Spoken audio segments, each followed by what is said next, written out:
Triangle, सबने सुना होगा, ठीक है।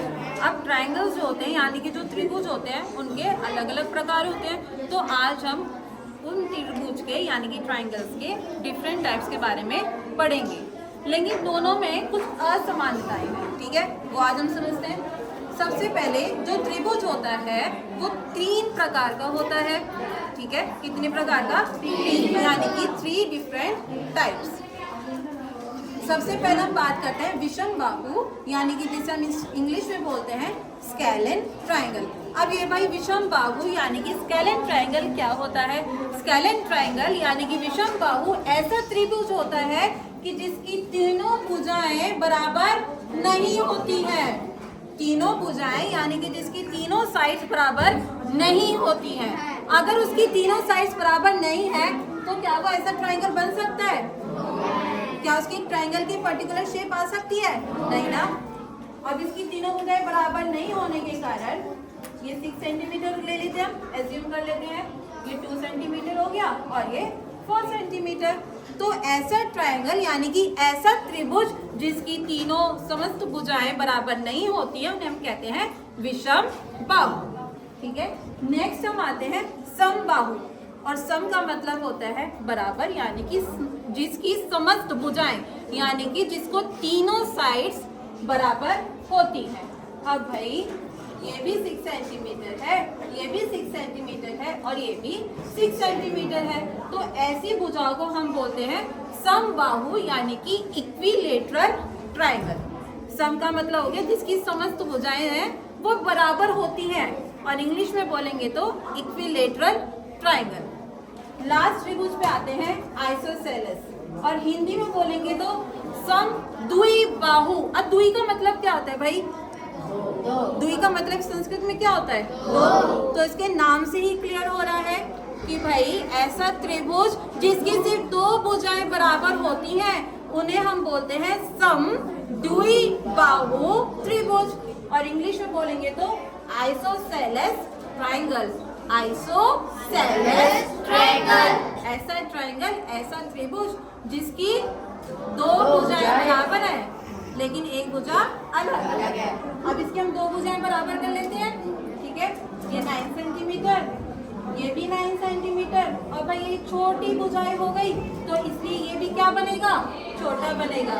ये हो गया 3 सेंटीमीटर, ठीक है। तो ये हो गए हमारे 3 ट्राइंगल। भाई ये भी समझ में आ गए। अब क्या होता है? अब बच्चे आपने कोण सुना है, यानी कि एंगल 80 डिग्री। अच्छा, जब हम अपना बॉडी टेम्परेचर चेक करते हैं तो हम यही बोलते हैं ना कि 96 डिग्री हमें टेम्परेचर है, बुखार है, या फिर हमें 100 डिग्री बुखार है। तो डिग्री को हम क्या बोलते हैं? कोण, ठीक है। और मैथमेटिक्स में बात करें तो कोण को हम इंग्लिश में क्या बोलेंगे? एंगल।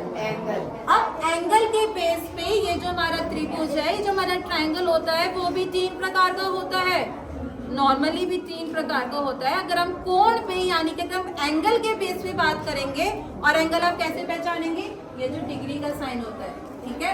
तो इस बेस पे जो हमारा त्रिभुज है वो 3 प्रकार का यानी कि 3 टाइप्स का होता है। सबसे पहले आता है एक्यूट, और एक्यूट को हम बोलते हैं न्यून कोणीय। न्यून कोणीय। अच्छा, सब अपना ऐसे सीधा हाथ करेंगे, ऐसे एकदम स्ट्रेट। एक याद रखने का तरीका है, ये सीधा आता है यानी कि राइट, सब अपना राइट हैंड ऊपर करेंगे, ओके। ये आपका राइट हैंड ऐसे एकदम सीधा रखा। इसकी जो कोण होता है वो कितना होता है? 90 डिग्री यानी कि 90 डिग्री, ठीक है। जिस त्रिभुज का एक कोण 90 डिग्री होता है उसे हम बोलते हैं राइट एंगल ट्राइंगल। क्या बोलेंगे? Right angle triangle. सबने अपना राइट हैंड ऊपर किया। इसका कितना कोण होता है? 90 यानी कि 90 डिग्री। तो ऐसे ट्राइंगल को हम क्या बोलेंगे? Right angle triangle. इसको हम बोलेंगे राइट एंगल ट्राइंगल, ठीक है। नेक्स्ट आते हैं ऑब्ट्यूज पे। अब ये ऑब्ट्यूज कौन से होते हैं? ऑब्ट्यूज को हम बोलते हैं अधिक कोणीय। अधिक कोणीय। अब हमें सीधा समझ में आ गया? अब सब आप इसे टेढ़ा कर लीजिए, और टेढ़े की तरफ कौन सा जाता है? जो 90 से ज्यादा होता है, जो 90 से यानी कि 90 डिग्री से ज्यादा होता है। तो भाई अधिक कोणीय है। अब इसके नाम में ये है कि ये 90 डिग्री से क्या है?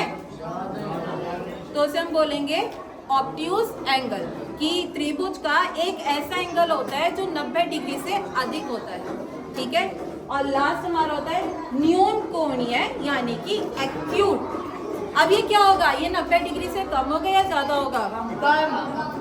सीधा सिंपल, जो 90 डिग्री से कम होता है उसे हम बोलते हैं न्यून कोणीय त्रिभुज। कौन सा बोलेंगे, न्यून कोणीय त्रिभुज, और इंग्लिश में बोलेंगे तो एक्यूट एंगल, ठीक है बच्चों। तो हमें एक चीज समझ में आ गई कि चलो त्रिभुज 3 प्रकार के होते हैं, लेकिन एक ऐसा त्रिभुज होता है जिन्हें हमने कोण के आधार पर विभाजित किया है। किसके आधार पर, कोण के आधार पर, यानी कि उनके एंगल्स के बेस पे, ठीक है।